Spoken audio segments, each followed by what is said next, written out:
स्वागत है आप सभी का अपने YouTube चैनल यूनिक क्लासेस में। आज हम करेंगे, आज का हमारा टॉपिक है संघवाद। तो चलिए स्टार्ट करते हैं। सबसे पहले हमें समझना होगा कि ये संघवाद होता क्या है। तो जैसा कि ये संघवाद, जैसे कि आपको नाम से ही दिख रहा है संघ, संघ का मतलब होता है समूह, जिसे भारत में जो केंद्र सरकार होती है उसे भी संघीय सरकार कहा जाता है। एक बात आपको यहाँ पर भी नोट करनी है, उसे संघ कहा जाता है, केंद्र को संघ कहा जाता है। तो इन दोनों का मतलब देखिए तो इन दोनों का मतलब अलग होता है। संघीय जो संघवाद है, ये इसका मतलब होता है जो समूह होता है, जो संघ होता है। इससे आप याद कर सकते हैं कि जो संघवाद है वो क्या होता है। संघवाद का मतलब ही होता है जो शासन है उसमें क्या होगा, एक से ज़्यादा जो स्तर की सरकारें होती हैं। जैसे कि भारत का एग्जाम्पल लेके चलेंगे, उसमें क्या है, उसमें केंद्र सरकार है, फिर राज्य सरकार है, और राज्य सरकार के अंदर भी क्या आता है, नगर पालिका, नगर निगम या फिर पंचायती राज। गांव में पंचायती राज आएगा और जो शहर है उसमें नगर निगम और नगर पालिका आएगा। तो ये संघवाद होता है। बहुत सारे जो देश हैं उनमें क्या होता है, उनमें जो संघवाद की व्यवस्था है उनमें केवल दो स्तर होते हैं। एक केंद्र स्तर होता है, एक केंद्र की सरकार होती है और दूसरी होती है राज्य की सरकार। तो ये हमारा संघवाद कहलाता है। इसमें क्या होता है, सत्ता की साझेदारी होती है, यानी कि सत्ता का बंटवारा होता है और उससे क्या होता है, उसी से सुचारू रूप से शासन व्यवस्था चलती है। तो ये हमने यहाँ पर समझ लिया संघवाद क्या होता है। ये इसीलिए यहाँ पर समझाया गया है कि क्योंकि आगे आपको जरूरत पड़ेगी, इसी के ऊपर पढ़ रहे हैं तो हमें ये आना चाहिए। अब देखिए, संघीय शासन व्यवस्था और जो एकात्मक शासन व्यवस्था है, उन दोनों में जो अंतर है वो कौन सा है। तो सबसे पहले हमें यहाँ पर अंतर स्पष्ट होता है कि जो संघीय शासन व्यवस्था है उसके अंदर दो स्तर की सरकारें होती हैं, एक या फिर एक से ज़्यादा। इसमें दो या दो से ज़्यादा स्तर की सरकारें होती है, जो अभी अभी मैंने समझाया है। ये बात यहाँ पर वही लिखी हुई है। और जो एकात्मक, यहाँ पर एकात्मक का देखिए, एकात्मक में एक आया हुआ है, इसका मतलब क्या है, इसमें एक ही स्तर की सरकार है, केवल एक स्तर की सरकार होती है और जितनी भी बाकी इकाइयाँ होती हैं वो सारी की सारी उस एक स्तर की सरकार के अधीन होती है, उसके अंडर में कार्य करती है, उसके अंडर में काम करती है। अब अगला देखिए संघीय सरकार का, जो इसमें जो केंद्रीय सरकार होती है वह राज्य सरकार को किसी प्रकार का कोई भी आदेश नहीं देती है, यानी कोई भी ऑर्डर नहीं देती है। पर जो एकात्मक शासन व्यवस्था होती है उसमें क्या होता है, उसमें जो केंद्रीय सरकार होती है वो क्या करती है, राज्य सरकार को आदेश देती है। यानी कि एकात्मक शासन व्यवस्था ठीक उल्टी होती है संघीय शासन व्यवस्था की। बहुत बार ये जो अंतर होता है ये पूछ लिया जाता है कि जो संघीय शासन व्यवस्था, वहाँ फिर आकर ये इसकी विशेषता भी कही जा सकती है। अगला देखिए, जो राज्य सरकार होती है संघीय शासन व्यवस्था में, वह केंद्रीय सरकार को किसी प्रकार का कोई भी जवाब नहीं देती है। पर अगर हम उसे देखें, अगर हम एकात्मक शासन व्यवस्था को देखें तो उसमें जो राज्य सरकार है वो क्या करती है, केंद्रीय सरकार को जवाबदेही होती है, यानी कि जो भी वह कार्य करेगी उसके लिए केंद्र सरकार को जवाब देगी, केंद्रीय सरकार से जवाब मांगेगी। इसका मतलब है केंद्रीय सरकार क्या है, इंटरफेयर करती है उसके कामों में, उसके कार्यों में। जैसे कि हमने फर्स्ट पॉइंट में देखा था कि जो केंद्रीय सरकार है उसके अधीन क्या होती है, बाकी सारी इकाइयाँ होती हैं। जैसे कि जो राज्य सरकार आ गई, और भी स्तर हो सकते हैं इसमें, पर इसमें जो वर्चस्व है, जो बोलबाला है, जो पावर है, वो किसके पास है, वो है केंद्रीय सरकार के पास एकात्मक शासन व्यवस्था में। तो हमने डिफरेंस देखा यहाँ पर। देखिए, जो संघीय शासन व्यवस्था है उसकी प्रमुख विशेषताएं देखते हैं। बहुत बार क्या होता है, ऑप्शन में संघीय शासन व्यवस्था की विशेषताएं पूछी जाती है और ऑप्शन में एक विशेषता बता दी जाती है और तीन गलत बता दी जाती है, या फिर तीन ठीक बता दी जाती है, एक गलत बता दिया जाता है। तो ये आपको कॉन्सेप्ट क्लियर होगा तभी आप आगे बढ़ सकते हैं। तो किसी भी देश में अगर जो संघीय शासन व्यवस्था है उसकी विशेषताएं देखिए, क्योंकि बहुत सारे देशों में संघीय शासन व्यवस्था अपना रखी है, तो उनकी जो कॉमन विशेषता है, प्रमुख विशेषता का मतलब कॉमन विशेषता कौन सी है। जिस भी देश में संघीय शासन व्यवस्था अपनाई जाती है उस देश में किस प्रकार की व्यवस्था होती है, तो ये इसकी विशेषता बन जाती है। अब देखिए यहाँ पर पहली विशेषता, दो या दो से अधिक स्तरों वाली सरकारें। तो जो संघीय शासन व्यवस्था है, हमने जब ये समझा था तो हमने यही समझा था कि दो या दो से अधिक वाली जितनी भी स्तर, दो या दो से अधिक जो स्तर वाली सरकारें होती है वो संघीय शासन व्यवस्था के अंतर्गत आती हैं। तो ये इसकी फर्स्ट विशेषता हो गई। दूसरी, एक ही नागरिक समूह पर शासन। इसका मतलब है कि चाहे कितने भी स्तर की सरकारें हों परंतु एक ही नागरिक समूह पर क्या होगा, शासन होगा। नागरिक तो वही रहेंगे, पर स्तर जो सरकार शासन करने का जो स्तर है वो अलग अलग होगा। जैसे कि भारत में राज्य और केंद्रीय सरकार है, पर नागरिक तो हम सभी ही हैं, हम तो चेंज नहीं हो रहे। अगर देखिए, कानून निर्माण, कर वसूलने, प्रशासन का अपना अपना अधिकार क्षेत्र, यानी कि इनमें जो अधिकार क्षेत्र होता है उसमें भिन्नता होती है संघीय शासन व्यवस्था में। जैसे कि अपने भारत का एग्जाम्पल लेकर चले तो जो केंद्र सरकार है उसका अधिकार क्षेत्र अलग होता है। जब वह कानून निर्माण करती है तो उसका अधिकार क्षेत्र अलग होता है।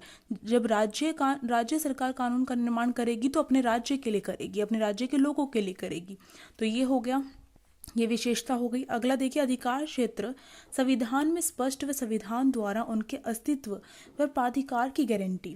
इसका मतलब है कि जो संविधान है, जो कॉन्स्टिट्यूशन है, उसमें क्या है, जो अधिकार क्षेत्र हैं, जो विभिन्न प्रकार की स्तर की सरकारें हैं, उन सभी के जो अधिकार क्षेत्र हैं वो संविधान में उनकी व्याख्या की गई है, संविधान में उनके बारे में लिखा गया है, अपने आप से डिसाइड नहीं किया गया है, संविधान में उसके बारे में लिखा गया है।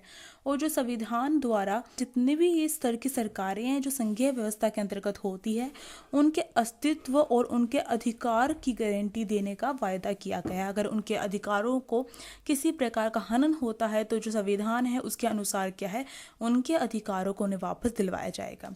तो ये होगी इसकी विशेषता। हर जिस भी देश में संघीय शासन व्यवस्था होगी उसमें इसकी विशेषता होगी। अगला, मौलिक प्रावधान, यानी कि जो मौलिक अधिकार है, जो मौलिक का मतलब होता है जो मूल आधार होते हैं जीवन जीने के, उन्हें मौलिक अधिकार कहते हैं।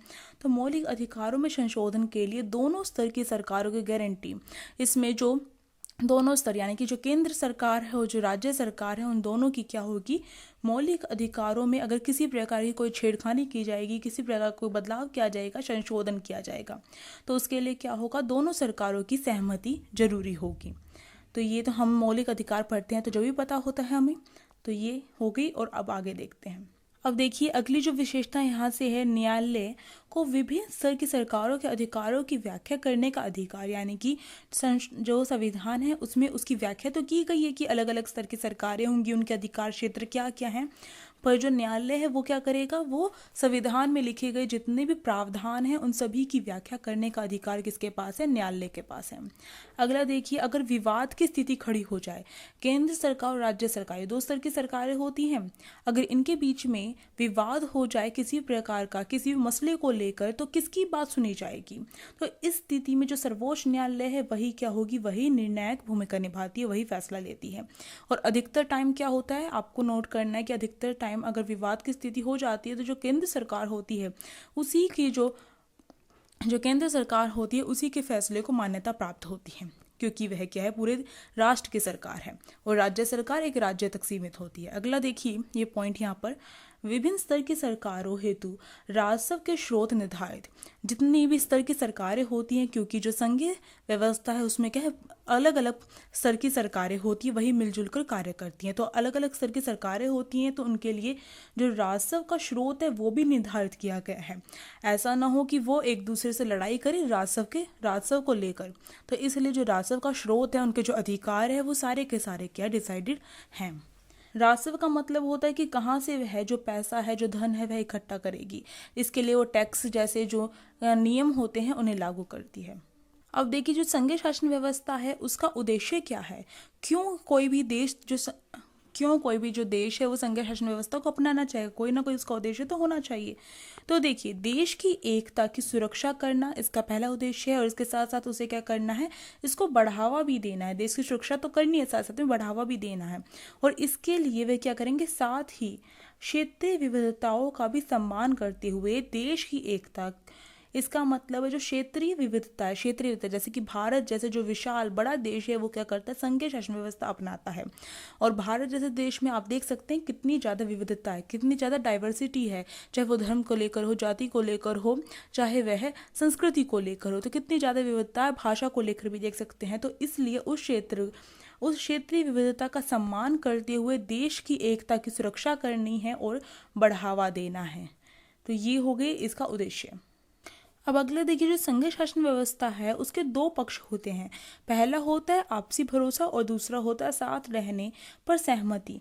तो अगर किसी भी देश में जो संघीय शासन व्यवस्था है वह कब कायम होती है, जब ये दो पक्ष उस देश में मौजूद होते हैं। पहला आपसी भरोसा, आपसी भरोसा, अगर जो सरकारें हैं, जो विभिन्न स्तर की सरकारें होती है, उनके बीच में आपसी भरोसा नहीं होगा, विश्वास नहीं होगा, तो वो उस देश में संघीय शासन व्यवस्था कायम नहीं हो सकती है। और दूसरा, साथ रहने पर सहमति, यानी कि साथ मिलकर साझेदारी के साथ कार्य करना। अगर ऐसा नहीं हो पाएगा तो उस देश में जो संघीय शासन व्यवस्था है वो कायम नहीं हो सकती है। तो ये भी यहाँ पर कवर कर दिया गया है क्योंकि ये बहुत इंपॉर्टेंट है, पूछ लिया जाता है। अब आगे देखिए। अब देखिए, जो संघीय शासन व्यवस्था है उसका गठन दो प्रकार से किया जाता है। विश्व में अगर हम देखते हैं संघीय शासन व्यवस्था वाले देशों को, तो उसमें दो प्रकार से हमें दिखाई देता है कि एक देश दो तरीकों से संघीय शासन व्यवस्था अपनाई जाती है। पहला तरीका है दो या दो से अधिक जो स्वतंत्र राष्ट्र हैं, यानी कि जो स्वतंत्र देश है, वो क्या करते हैं, आपस में मिलकर क्या करते हैं, एक इकाई का गठन कर लेते हैं। जैसे कि संयुक्त राज्य अमेरिका हो गया, स्विट्जरलैंड हो गया, ऑस्ट्रेलिया हो गया। ये जो देश हैं, ये इसका उदाहरण है कि दो या दो से अधिक जितने भी देश हैं वो क्या करते हैं, आपस में मिलकर एक इकाई का गठन कर लेते हैं और वहाँ पर क्या है, संघीय शासन व्यवस्था चलती है। और एक तरीका होता है जो भारत ने अपना रखा है। इसमें क्या होता है, जो बड़े बड़े देश होते हैं, क्योंकि वे पहले से इतने ज़्यादा बड़े हैं, जिसमें इतनी ज़्यादा विविधता है, चाहे वो भौगोलिक क्षेत्र को लेकर हो या कैसे भी हो, तो इतने बड़े खुद ही होते हैं कि वह दूसरे देशों के साथ इकट्ठा संघ नहीं बना सकते हैं। इसलिए वो क्या करते हैं, अपने देश में ही क्या करते हैं, अपनी आंतरिक विविधता को देखते हुए, यानी कि अपने अंदर की आंतरिक, यानी कि अपने अंदर की जो विविधता है, जो डाइवर्सिटी है, उसको देखते हुए, उस भिन्नता को देखते हुए क्या करते हैं, अपने ही देश में संघीय शासन व्यवस्था अपना लेते हैं। इसमें क्या होता है, जो राज्य और राष्ट्रीय स्तर की सरकारें होती हैं, जैसे कि भारत है, इसका एग्जाम्पल बेल्जियम है, इसका एग्जाम्पल स्पेन है, इसका एग्जाम्पल भी आपको याद रखने हैं। अब देखिए, ये वाला पॉइंट ये इंपॉर्टेंट है क्योंकि हमारे भारतीय संविधान से रिलेटेड है। हमारा जो भारतीय संविधान है उसमें जो भारत है उसे एक क्या दिखाया गया है, एक राज्य के रूप में दिखाया गया है। अगर आप कभी भी कॉन्स्टिट्यूशन को पढ़ेंगे, संविधान को पढ़ेंगे, तो आप उसमें क्या देखते हैं, भारत को एक देश ना दिखाया गया, एक राज्य दिखाया गया है। तो ये बात आपको ध्यान रखनी है। परंतु इसमें कहीं पर भी जो संघ शब्द है उसका प्रयोग नहीं किया गया है पूरे संविधान में, कहीं पर भी। पर अगर हम इसकी शासन व्यवस्था को एनालाइज करते हैं तो हमें पता चलता है कि जो भारत है उसने भी संघीय शासन व्यवस्था के सिद्धांत पर आधारित शासन व्यवस्था अपना रखी है। संघीय शासन व्यवस्था को ध्यान में रखते हुए अपने देश की शासन व्यवस्था अपनाई हुई है। तो आपको ये बात ध्यान रखनी है, भारत का जो संविधान है उसमें संघ जो शब्द है उसका प्रयोग कहीं पर भी नहीं हुआ है और भारत को एक राज्य की तरह दिखाया गया है, राज्य संघ की तरह दिखाया गया है। अगला आपको ध्यान रखना है, जैसे कि मैंने स्टार्टिंग में बताया कि जो भारत है उसमें क्या है, 3 स्तर की सरकारें होती हैं, 3 स्तर की होती हैं। पहला होता है केंद्र सरकार, दूसरी राज्य सरकार और तीसरी होती है गांव में पंचायती राज आ जाता है और शहरों में नगर पालिका और नगर निगम हो जाता है। तो ये बात आपको ध्यान रखनी है। ये क्वेश्चन है यहाँ से बहुत बार हर एग्जाम में पूछा जाता है, तो ये आपको बहुत ध्यान से समझना होगा, याद भी करना होगा। बिना याद किए तो पॉलिटिकल साइंस आपको मुश्किल से आएगी। अब देखिए, जो भारत में जो केंद्र और जो राज्य सरकार है उनके बीच में जो भी विधायी अधिकार होते हैं, या विधायी मतलब होता है कानूनी, जो भी कानूनी अधिकार होते हैं वो किस तरीके से डिसाइड किए जाते हैं, तो इन्हें 3 भागों में बांटा गया है। पहली होती है संघ सूची, दूसरी होती है राज्य सूची और तीसरी होती है संवर्ती सूची। जो संघ सूची होती है, संघ का मतलब ही केंद्र होता है, तो संघ सूची में वही विषय आते हैं जो केंद्र जिन पर कानून बना सकती है, राज्य सूची में वही विषय आते हैं जिन पर राज्य सरकार कानून बना सकती है। और तीसरा जो समवर्ती सूची है, यानी कि जिसमें केंद्र सरकार और राज्य सरकार दोनों मिलकर कार्य करती हैं, और इसमें अगर कोई भी विवाद हो जाता है समवर्ती सूची के जितने विषय हैं उनमें कानून बनाते समय कोई विवाद हो जाता है केंद्र सरकार और राज्य सरकार के बीच में, तो जो केंद्र सरकार है उसका ही फैसला मान्य होता है। अब देखिए संघ सूची जो है वह भारत की जो संविधान है उसमें जो 7वीं अनुसूची है उसके अंदर उसकी व्याख्या की गई है संघ सूची की। उसी में से कुछ विषय हैं जिन्हें संघ सूची में रख दिया गया है, यानी कि जो 7वीं अनुसूची है संविधान के अंदर, उसी में से कुछ विषय उठाए हैं जिन्हें संघ सूची में शामिल कर दिया गया है। तो आपको याद रखना है जो संविधान है उसमें पहले अगर हम देखें तो पहले 97 जो विषय थे वो 97 विषय संघ सूची के अंतर्गत आते थे। तो आपको पहले का भी याद रखना है और वर्तमान का भी याद रखना है। और वर्तमान में इस समय क्या है, इस समय 100 जो विषय हैं वो संघ सूची के अंतर्गत आते हैं। अब वो विषय कौन कौन से, तो देखिए अब देखिए वो विषय हैं प्रतिरक्षा, विदेशी मामले, सेना, रेल, डाक, बचत, परमाणु ऊर्जा, नागरिकता, संचार, मुद्रा, भारतीय रिजर्व बैंक, बैंकिंग, बीमा, स्टॉक विनिमय, जनगणना, आयकर, निगम कर। तो आप ये देख रहे होंगे जितने विषय हैं वो सारे के सारे क्या हैं, पूरे देश के लिए जरूरी हैं, या फिर इन पर कोई कानून बनेगा तो पूरे देश में लागू होना चाहिए, ऐसा तो नहीं है। आप मुद्रा को लेकर कोई भी कानून बना रहे, जैसे कि अगर अभी आपको याद हो थोड़े ही टाइम पहले जो नरेंद्र मोदी है उन्होंने क्या किया था, उन्होंने जो नोटबंदी लगा दी थी। तो इसमें जो नोटबंदी, ऐसा तो नहीं है कि एक राज्य में नोटबंदी लगा दी और बाकी राज्यों में ऐसे ही चलता जा रहा है, वही पुराने नोट चलते जा रहे हैं, ऐसा नहीं हो सकता है। ये जो नोटबंदी है पूरे देश के लिए कायम होगी जब ये नोटबंदी सही तौर पर होगी, वरना वही पुराने नोट चलते रहेंगे और आपके राज्य में भी आ जाएंगे। तो ये क्या है, ये जो ऐसे विषय हैं जो पूरे राष्ट्र के हित के लिए हैं, पूरे राष्ट्र के लिए है, इसलिए ये संघ सूची में शामिल किए गए हैं। तो ये कारण भी आपको याद रखना है। अब देखिए राज्य सूची, जैसे कि मैंने आपको बताया राज्य सूची में क्या होता है, राज्य सरकार को अधिकार होता है अपने राज्य के लिए कानून बनाने का। ये भी क्या है, ये भी 7वीं जो अनुसूची है संविधान की, उसके अंतर्गत जो विषय थे उन्हें उठाकर राज्य सूची में रख दिया गया है। और ये जो विषय थे पहले, अगर पहले की बात करें जब संविधान लागू हुआ था प्रारंभ में, तो उस समय क्या थे 66 जो विषय हैं उन्हें रखा गया था। पर अब वर्तमान में राज्य जो सूची है उसमें 59 जो विषय हैं वही शामिल है। तो आपको ये बात ध्यान रखनी है। अब देखिए इनके कौन कौन से विषय हैं। इनके अंतर्गत आते हैं अदालतें हो गई, राज्य पुलिस हो गई, व्यापार, वाणिज्य और व्यापार के अंदर जैसे कि जो पशु को लेकर जो भी कोई भी कानून बनाना है, सिंचाई हो गया और कृषि हो गया, ये व्यापार और वाणिज्य के अंतर्गत आते हैं। इसके साथ साथ सड़क निर्माण को लेकर कोई भी कानून हो गया या सड़क को लेकर कोई भी मसला हो गया वो राज्य सूची के अंतर्गत आएगा। वन, रेलवे, पुलिस कौन सी, जो रेलवे पुलिस है वो यहाँ पर बात किया गया है। यहाँ पर रेलवे की बात नहीं की गई। रेलवे तो पूरे राष्ट्र के लिए है, ऐसा तो नहीं है जो एक रेल है वो केवल आपके राज्य में चलती है, ऐसा नहीं है, वो पूरे राष्ट्र में चलती है। तो इसलिए यहाँ पर रेलवे पुलिस की बात की गई। और रेलवे पुलिस एक स्पेसिफिक राज्य के लिए होती है, हर एक राज्य के लिए अलग अलग रेलवे पुलिस होती है। बाट एवं जो नाप होगी, पुस्तकालय यानी कि लाइब्रेरी होगी, जिला अस्पताल हो गए। जिला अस्पताल के अंदर जो जिला यानी कि राज्य के अंदर जो जिला होता है उसमें जितने भी हॉस्पिटल हैं उनके लिए कोई भी कानून निर्माण करना है या फिर कोई भी कानून निर्माण करना है या फिर विधायी जो शक्ति अपनानी है वो क्या होगा, वो राज्य सूची के अंतर्गत आएगा। तो ये विषय हो गए, ये राज्य के लिए होते हैं, पूरे राष्ट्र के लिए नहीं होते, इसलिए राज्य सूची के अंतर्गत आते हैं। अब देखिए समवर्ती सूची, जो समवर्ती सूची होती है उसमें केंद्र और राज्य दोनों के दोनों मिलकर कार्य करते हैं, आपको याद रखना है। अब इसमें देखिए जो भारत का जो संविधान है उसकी जो 7वीं अनुसूची है उसमें दिए गए 52 जो विषय हैं वो क्या है, वो समवर्ती सूची के अंतर्गत आते हैं। इसके 52 विषय शामिल होते हैं समवर्ती सूची में।